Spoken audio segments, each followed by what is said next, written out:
हे प्रभु, हे दयालु, मैं किस प्रकार इन राक्षसों से देवलोक की रक्षा करूं?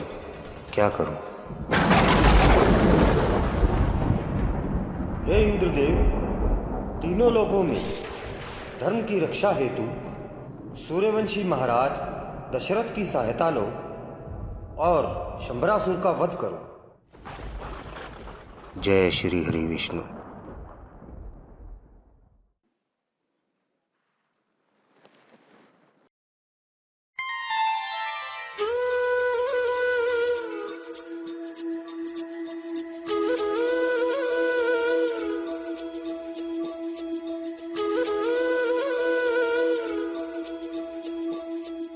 प्रणाम इंद्रदेव, आप यहां इतनी रात्रि को? हाँ, तीनों लोक के पालक भगवान श्री हरि विष्णु ने धर्म, देवताओं और साधु संतों की रक्षा हेतु आप जैसे परमवीर सूर्यवंशी राजाओं का चयन किया है ताकि आप शंबरासुर का वध कर सके। मेरी सहायता? मेरे जैसे तुच्छ मानव की? हाँ, प्रभु श्री हरि विष्णु का कथन कभी असत्य नहीं हो सकता। आप जैसे परमवीर, महाप्रतापी सूर्यवंश के कुल दीपक ही धर्म की रक्षा कर सकते हैं, विधर्मियों का विनाश कर सकते हैं, उन्हें मृत्युलोक पहुंचा सकते हैं। जी प्रभु, आपके आदेश का अवश्य पालन होगा। यदि मेरे भाग्य में शंबरासुर का वध लिखा है तो वो अब और अधिक जीवित नहीं रह सकता, उसका अंत अवश्य होगा।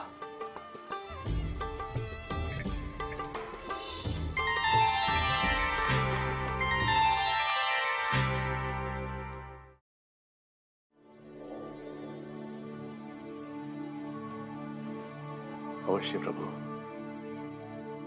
मुझे युद्ध के लिए जाना होगा। शंबरासुर का अंत होगा। मुझे युद्ध के लिए जाना होगा। शंबरासुर का अंत होगा। महाराज, महाराज, क्या हुआ महाराज? आपने कोई दुस्वप्न देखा क्या? नहीं, इस लोक के पालक भगवान विष्णु ने हम सूर्यवंशियों का धर्म की रक्षा के लिए एक बार फिर से चयन किया है। मुझे शंबरासुर के अंत के लिए जाना पड़ेगा। अभी? इसी क्षण? किंतु महाराज, आपने यह 4 माह मुझे दे रखे हैं। आगामी 4 माह के लिए आप मेरे साथ समय बिताने के लिए वचनबद्ध हैं। अगर हम संग्राम से जीवित लौट आए तो आपको दिए हुए वचन की भरपाई कर देंगे। एक वचन तोड़कर दूसरा वचन कैसे दिया जाता है महाराज? ठीक है, यदि मैंने आपको आगामी 4 माह साथ रहने का वचन दिया है तो आप भी हमारे साथ युद्ध पे चल सकती हैं।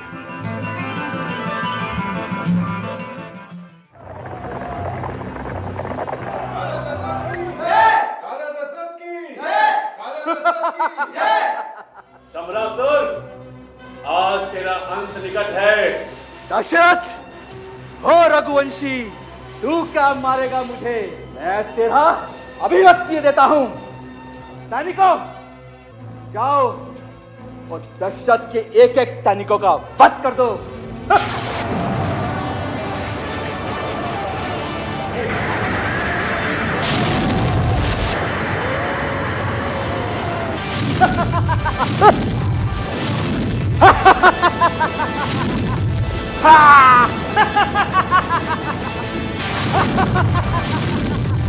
दशरथ, संभाल मेरा प्रहार।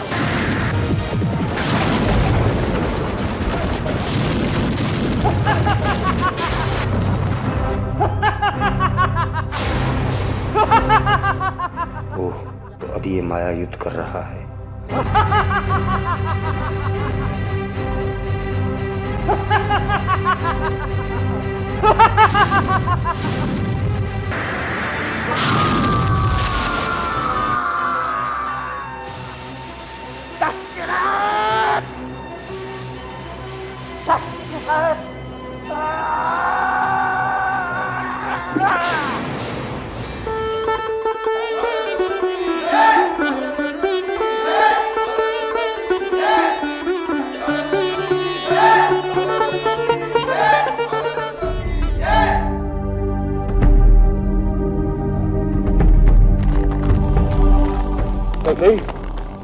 महारानी, महारानी होश में आइए।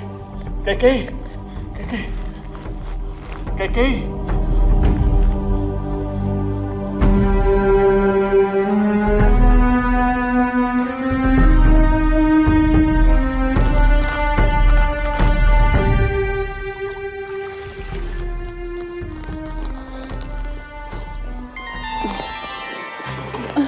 कैकेयी, महारानी, महाराज, महारानी, ये आपने क्या किया? महाराज, मैं यहाँ नहीं करती तो रथ का पहिया निकल जाता। महारानी, इस विजयश्री का श्रेय आपको जाता है। मैं आपसे अत्यंत प्रसन्न हूँ। आप कोई वर मांग लीजिए। महाराज, महाराज, मैं अवश्य आपसे वरदान मांगूंगी, परंतु इस स्थान पर नहीं। आप अपने वचन भूलिएगा मत। नहीं, कदापि नहीं। रघुकुल रीत सदा चली आई, प्राण जाए पर वचन न जाई। रघुकुल रीत सदा चली आई। प्राण जाए पर वचन न जाए।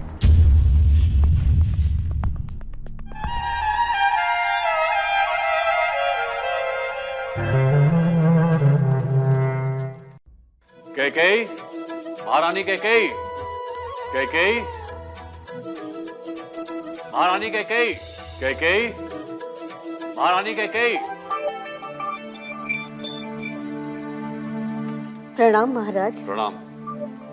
मंत्रा, महारानी कैकेयी कहाँ है? महाराज, महारानी कोप भवन में है। कोप भवन में? इस शुभ अवसर पर महारानी कोप भवन में क्या कर रही हैं? आप स्वयं ही देख लीजिए महाराज।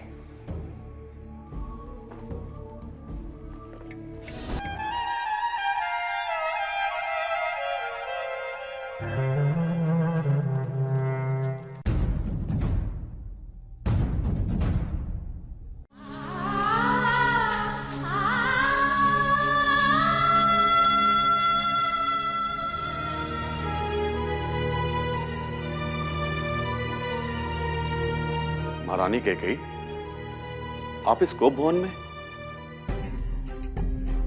सारी अयोध्या दीपमाला प्रज्वलित कर रही है।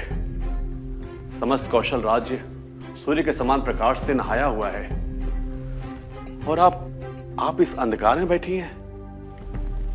ये मेरे और भरत के आने वाले भविष्य का सूचक है। क्या? ऐसा क्यों होगा? हाँ, कल जब राम का राज तिलक होगा तो उसके पश्चात मैं राजमाता कौशल्या की दासी बन जाऊंगी, और मेरा भरत राम के दास समान होगा। क्या? ये कैसी सोच हो गई है आपकी? आपने ही तो राम को राज तिलक के लिए कहा था। मेरी अज्ञानवश कही हुई बातें आपको याद है? क्या आपको आपके दिए हुए वचन याद है? वचन? कौन से वचन की बात कह रही हैं आप? समरासुर संग्राम में जब आपने... ओह, हाँ हाँ, मांग लो जो चाहिए। अपनी बात से पलटेंगे तो नहीं? रघुवंशी अपने वचन से पलटते नहीं हैं। तुम जो ही मांगोगी दिया जाएगा, यही हमारी रीत है। तो फिर सुनिए, मेरे भरत को राज्य का उत्तराधिकारी घोषित किया जाए। अगर तुमने ये बात पहले कही होती तो मैं वचनानुसार भरत को ही राज्य देता। दूसरा वचन क्या है?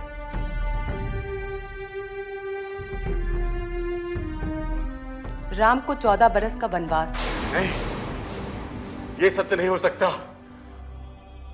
राम को 14 वर्ष का वनवास? ये तो मैं कल्पना भी नहीं कर सकता। कहीं तुमको क्या हो गया है? तुम ऐसा सोच भी कैसे सकती हो?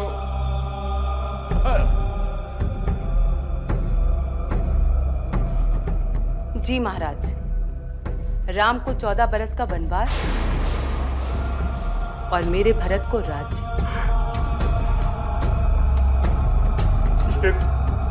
ये संभव नहीं हो सकता। ये संभव नहीं है।